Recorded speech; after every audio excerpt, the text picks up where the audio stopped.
He's just played interesting. Nigel's played kid. What? Okay, this is one of those things where only Nigel. What? That hurts my head. Wait, and why is... Oh, this is Bizarro. Wait, what is that? Whoa, this is weird. But yeah, I can't really figure out kid. I don't get that at all. What are you doing there, Nigel? That's an 8-point play that doesn't look like it makes any sense whatsoever. Hi, this is Kenji, and this is yet another video of the weirdness that is Nigel Richards Plays. So Jesse opens with rodeos, and Nigel responds with meiotic, and then Jesse tries storable with an E. Let's go without the E. Perfectly reasonable attempt. I certainly would have at least thought about this. Might have thought about maybe residable as well or something like that, but there are no bingos here. And Nigel challenges this off and knows Jesse's entire rack. And here we are. So first it's important to note that you know Jesse's rack, and because of that you can't make certain plays. Plays like Vivid or Kidvid are just not viable because they give Jesse bingos. You can't give Jesse Servable or Beslaver or Absealer or Betteralls. It just doesn't make any sense. You need to do something that doesn't give Jesse a bingo. It's also important to realize that Nigel knows Jesse's entire rack, and as such he can predict the responses to any of the plays that he makes. Because of this, this position is far different than any other position in Scrabble. When you know your opponent's rack, you need to think about the position very differently. So Nigel played Kid, and the natural response is to compare Kid to the other K-drops.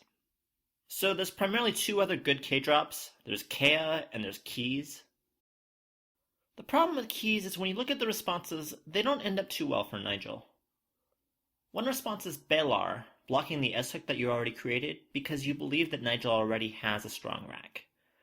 And if this is the case, then Nigel just has no real options. He just has to exchange the vast majority of the time next turn. And Jesse can just take a lead and pretty much coast on his lead on a really close board that's going to be really difficult to score on.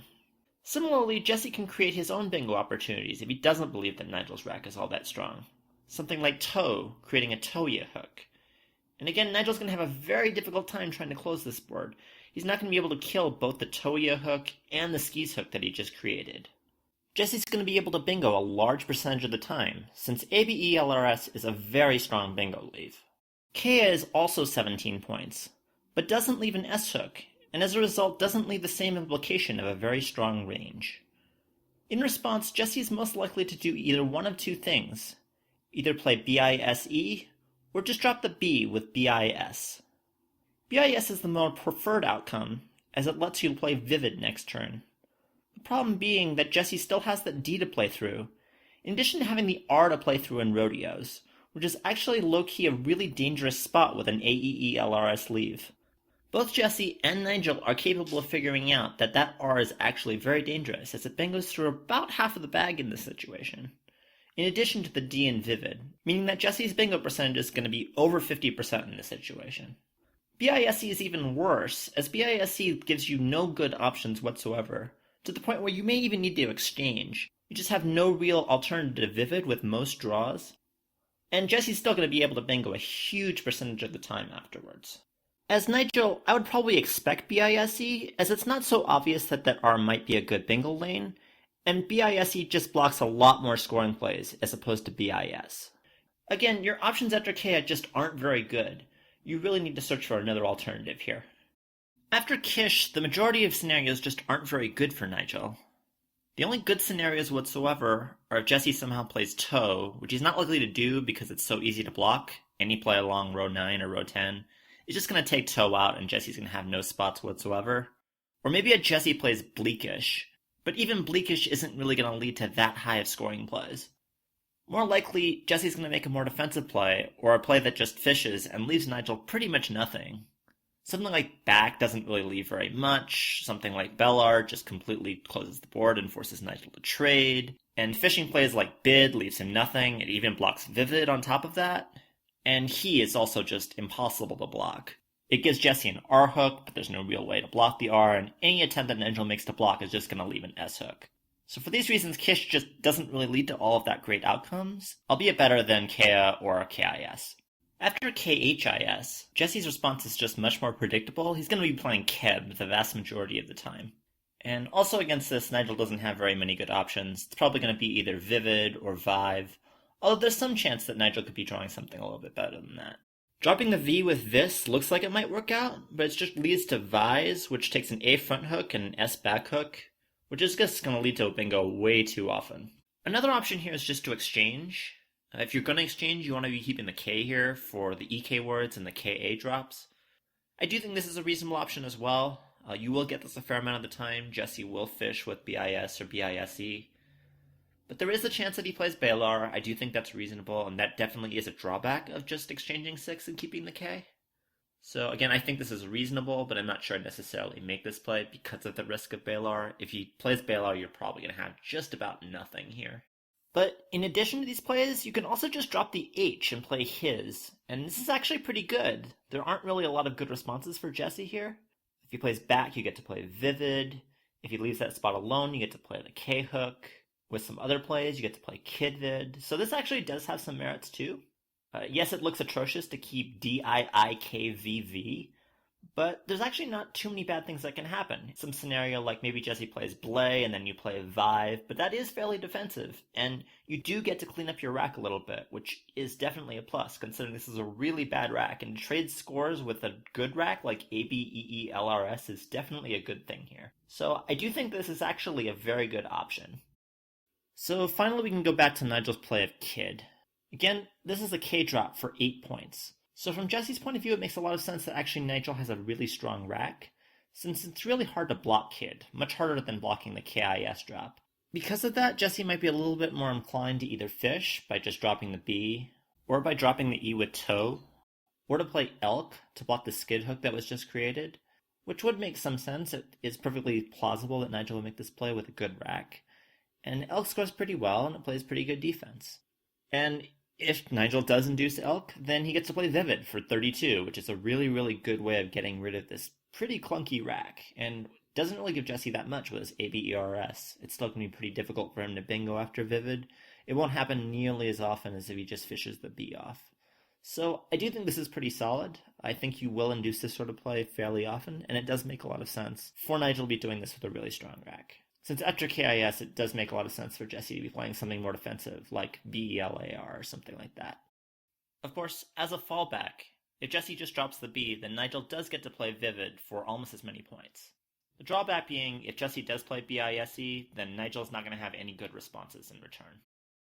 At the end of the day, Nigel's decision comes down to what he thinks Jesse will do in response. If Nigel thinks that Kid will be responded through Elk or by dropping the B with BIS, then Kid is the best play. And in this case, Nigel was right.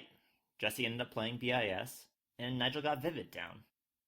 However, when you look at this position from Jesse's eyes, he really probably should be playing BISE if he really thinks about it. So we're in a position where Nigel knows Jesse's rack, but Jesse doesn't know Nigel's. However, that doesn't mean that Jesse can't make some conclusions about Nigel's rack. And if he really thinks about it, he'll realize Nigel's rack just isn't that good most of the time. So let's look at what Jesse knows about Nigel's rack. Now you might think he might not know anything, because after all, it is an 8-point play that looks very strange. But there has to be reasons for this.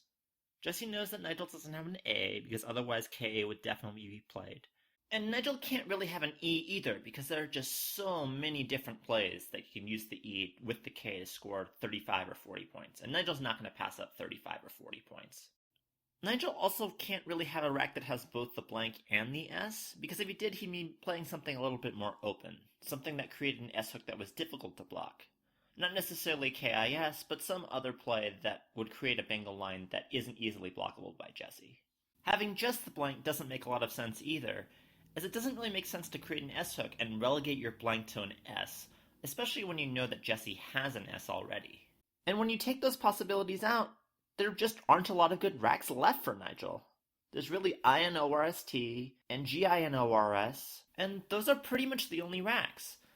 I guess it's possible that Nigel has something like DEIMST, but I'm going to disregard that because I don't think it's very likely. And against those racks, dropping the B with buys or playing Elk just doesn't do all that well anyway.